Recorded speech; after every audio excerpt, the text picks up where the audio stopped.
Jadi sebelum dijawab talent scientist itu apa, mungkin kita lihat dulu backgroundnya kenapa talent scientist itu ada di Home Credit. Awalnya kita melihat di market dengan future landscape-nya nanti akan seperti apa. Kita identified di 2030 and it's supported by World Economic Forum. Kalau di 2020 kita akan lebih memiliki masalah in terms of talent. Jadi there's a lot of companies looking for similar talent, tapi talentnya tuh very limited.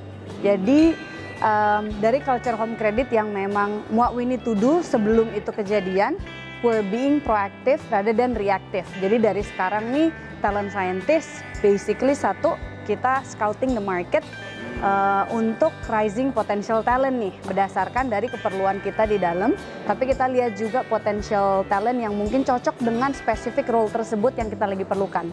Jadi in return in terms of workforce planning kita tuh bisa di-solve gitu. Itu ideal nanti ke depannya kita mau seperti apa. Yang kedua, employer branding. Dengan ada disrupted market gitu ya sekarang, things are actually need to be changed atau transform.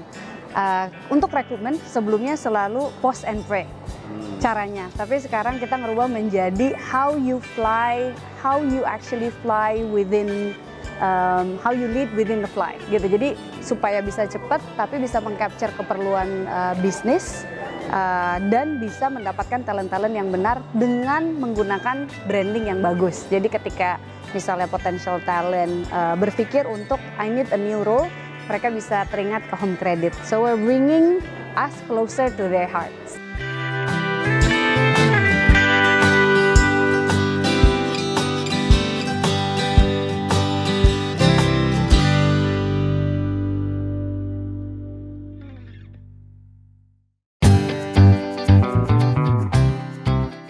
Talent scientist sebenarnya idenya datang dari kebutuhan market nih Pak, gitu. Kalau misalkan kita lihat data scientist sekarang menjadi salah satu kata yang dicari, dan kita memang mencari that sort of talent, gimana kita bisa bikin talent attraction lebih menarik.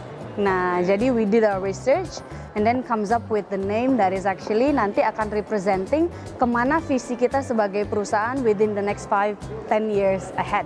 Gitu. Talent scientist is actually yang kita lakukan untuk combining data landscape yang kita punya dengan internal talent kita, and how are we going to leverage itu punya data menjadi something yang powerful untuk workforce-nya kita.